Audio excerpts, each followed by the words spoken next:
Listo. Entonces, como les decía, en el efecto que vamos a ver acá, este gráfico hablaba acerca del efecto de la gravedad sobre el flujo sanguíneo pulmonar, ¿no?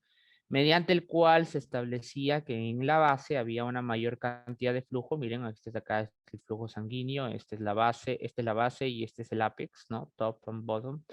Y lo que vemos es que cuando la persona se encuentra en reposo, ¿no? O sea, no se encuentra haciendo ejercicio y por lo tanto está en una respiración basal, el flujo sanguíneo pulmonar sigue siendo mayor a nivel de la base con respecto al ápex, por un efecto de la gravedad. Como les había dicho yo, los gases y los líquidos cumplen la ley bajo la cual no todo se intenta acercar hacia el centro de la Tierra, y eso incluye evidentemente también a los líquidos, ¿no?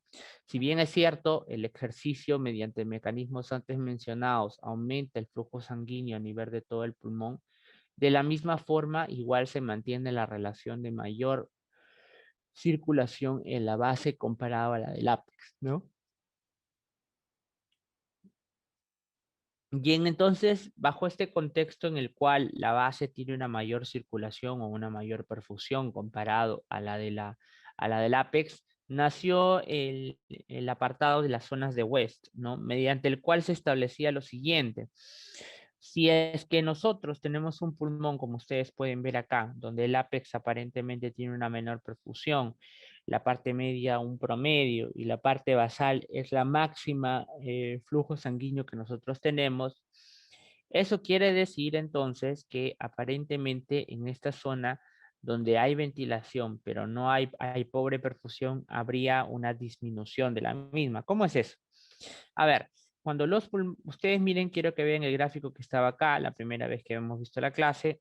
Los sacos alveolares están totalmente repletos, alrededor de ellos, de toda una malla de red de capilares arteriales y venosos que los envuelven y que permiten la hematosis de manera correcta, ¿no? Entonces, cuando nosotros realizamos la insuflación del alveolo, lo que estamos haciendo es aumentar la presión alveolar, pero de alguna forma, si es que es demasiada y la presión de perfusión no es lo suficiente, puede colapsar al capilar, ¿no? ¿Por qué? Porque chocan entre uno de ellos y van aplastando a los capilares alrededor al momento de insuflar el alveolo. Entonces, si la perfusión no es buena y por lo tanto la presión en el interior del capilar hidrostático no es buena, fácilmente será colapsable el capilar. Entonces, bajo ese apartado que acabamos de decir, se dice que en las zonas del ápex, ¿no? Donde la presión alveolar se insufla cuando hay inspiración, ¿no? Ya sea en sístole o en diástole, o sea, en los dos puntos diversos en los cuales la presión puede variar, ¿no? La perfusión, la presión hidrostática en el capilar pulmonar no es tan alta como para vencer la presión alveolar al momento de la insuflación, ¿no? Y esto provocaría una ausencia de flujo a lo largo de todo el ritmo cardíaco, o sea, de la sístole y de la diástole. Por lo tanto, sería prácticamente una zona solo ventilada, pero no perfundida. La zona 2 es una zona donde aparentemente la insuflación promueve el aumento de la presión alveolar y este intenta colapsar otra vez al capilar pulmonar. Sin embargo, debido a que está más cerca del corazón, tiene una mayor presión de perfusión y por lo tanto el alveolo solamente colapsa los capilares pulmonares cuando estamos en diástole, es decir, donde la presión tiende a ser mayor y más bien se apertura durante la sístole, es decir, durante los grados en los cuales la presión es mayor. Por eso, la zona 2 es conocida como la zona de flujo intermitente, porque durante la sístole recibe una buena perfusión. Y la zona 3 establece que el flujo del parénquima pulmonar se da tanto en la sístole y en la diástole porque en cualquier momento el flujo o la presión hidrostática capilar es mucho mayor a la de la presión alveolar. Por lo tanto, por más que se da la insuflación del alveolo, este no llega a colapsar por completo nunca al capilar alveolar y por lo tanto, ya sea en sístole o en diástole, se mantiene una perfusión continua del tejido pulmonar. Hay algunas acotaciones que hay que hacer, que primero el flujo en la zona 1 habitualmente en un pulmón normal no existe, solamente tenemos nosotros zona 2 y zona 3. La zona 1 generalmente se da en situaciones en las cuales hemos perdido volemia o tenemos presiones bajas, una diarrea, una hemorragia digestiva severa con pérdidas severas de volemia, ¿no? En esas zonas puede a veces existir lo que es la baja perfusión del tejido pulmonar a nivel del ápex. Dos, es que normalmente el flujo de la zona 2 generalmente comienza aproximadamente 10 centímetros por encima del nivel medio del corazón, ¿no? Eso quiere decir que en un pulmón normal, para poder encontrar dónde empieza la zona 2, que por debajo todo es zona 3, esta empieza a partir de más o menos 10 centímetros de la línea media del corazón hacia arriba, ¿no? Casi a nivel del ápex. En la zona del final es la zona 2 y todo lo demás es zona 3, ¿no? Y dos, que estas relaciones de presión parcial van variando de acuerdo a la posición, porque evidentemente todo lo que les estoy hablando es en bipedestación. Cuando la persona se encuentra en decúbito dorsal, prácticamente todos los niveles del pulmón casi están prácticamente al mismo nivel del corazón, por lo que casi todas pasan a ser zona 3, ¿no? Estas son las zonas de West para que lean algunas de las características, ¿no? Y vamos a pasar a ver un poco acerca de lo que es la relación ventilación-perfusión. Sepan ustedes que para que exista un adecuado intercambio gaseoso no solo tiene que haber una buena ventilación, sino tiene que haber una buena perfusión.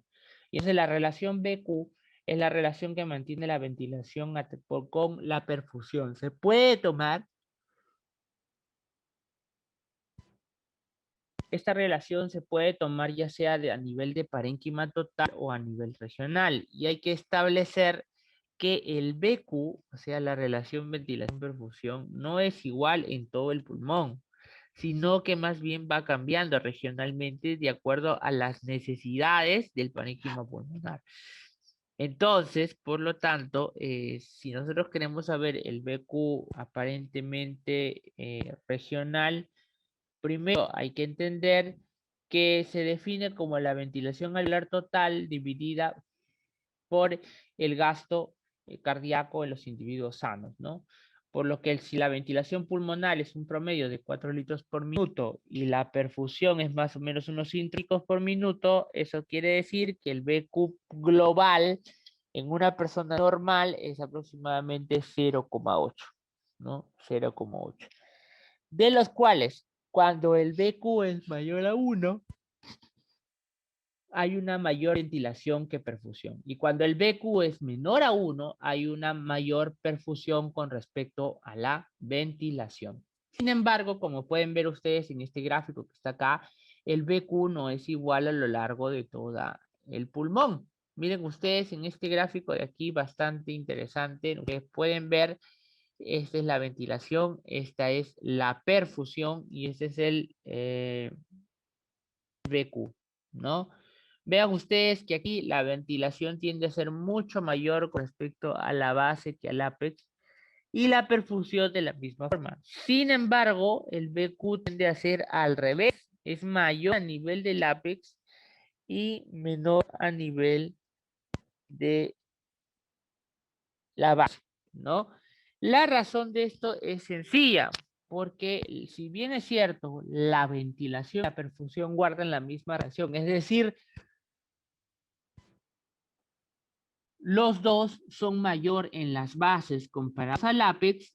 La velocidad con la que la ventilación pierde o disminuye en grado con respecto al ápex es mucho menor comparado a la de la perfusión. De tal manera que cuando nosotros, por ejemplo, comparamos acá estas dos en rectas que van deprimiendo y que desarrollan dos pendientes, vemos que la pendiente del flujo sanguíneo pulmonar que cae hacia el vértice es mucho más marcada comparado a la pendiente de la ventilación pulmonar que cae hacia el vértice también, ¿no? Este cruzamiento de las pendientes provoca que el BQ en una primera instancia sea bajo, pero que vaya haciéndose cada vez mayor conforme me voy acercando hacia el apex pulmonar, ¿no? Y esta particular relación que existe es la responsable de que, si bien es cierto, los apex no tienen una ventilación y buena perfusión, en relación, es decir, la cantidad que se ventile comparado con la que perfunde, suele ser habitualmente bueno, ¿no? Muy bien.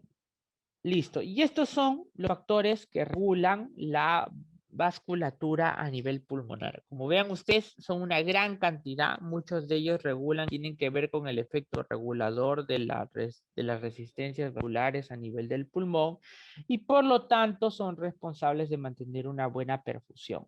De hecho, se conocen también estos que se utilizan como puntos o targets de fondo para la terapéutica, por ejemplo, de la patología conocida como la hipertensión pulmonar.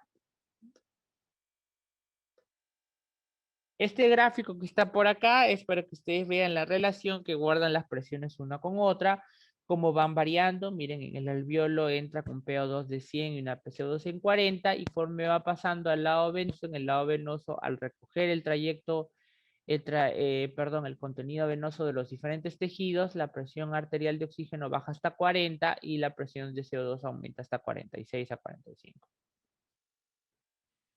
Entonces, para mantener una buena suficiencia respiratoria, por lo tanto, se maneja de acuerdo a la capacidad que tienen los pulmones de mantener una adecuada presión parcial de oxígeno, los dos gases más representativos o más importantes de la funcionabilidad del pulmón, que son el oxígeno y el dióxido de carbono, ¿no?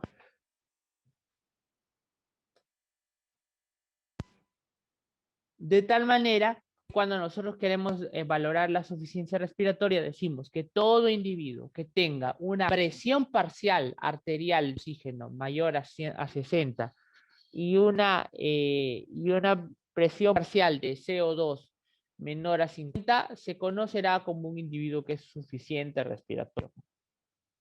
Todo nivel por debajo de la sangre arterial se conoce como insuficiencia respiratoria. Por lo tanto, si yo quiero hacer el diagnóstico de insuficiencia respiratoria, necesito necesariamente el dosaje de la presión parcial de CO2 y PCO2, ¿no? Y un componente muy importante que sirve para poder intercambiar a los gases es la difusión, ¿no? De los cuales consiste básicamente el grado de solubilidad sobre la densidad del mismo gas. Teniendo en cuenta que de estos dos gases que hemos mencionado, que son muy importantes para el intercambio gaseoso, la solubilidad del CO2 tiende siempre a ser mayor, hasta en 24 veces mayor comparado a la del oxígeno. Muy bien.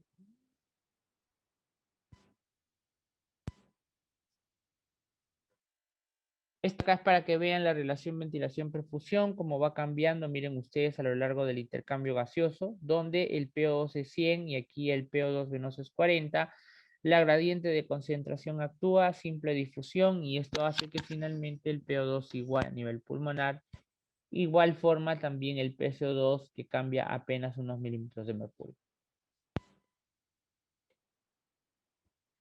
Esas son probables alteraciones. Eso no va a venir en el examen, pero les ponía a ustedes para que vean más o menos cómo es o en qué consisten, ¿no? Por ejemplo, cuando nosotros hacemos una disminución de la ventilación, podemos ver que la cantidad de presión parcial de O2 va a disminuir, y por lo tanto la gradiente que se establece entre la venosa y arterial disminuye, y eso hace que sea una menor cantidad de sangre oxigenada que llega hasta el otro lado, ¿no? Igual hay otros tipos de shunt o interrupción, por ejemplo, cuando yo obstruyo totalmente la vía hemodinámica, o cuando creo un canal anómalo entre los dos lados venosos, ¿no? Bien, listo. Vamos a pasar a la segunda parte, y aquí por favor necesito que tomen mucha atención porque es parte que es un poco extensa, pero que es de suma importancia para entender prácticamente toda el esquema de fisiología de la parte respiratoria.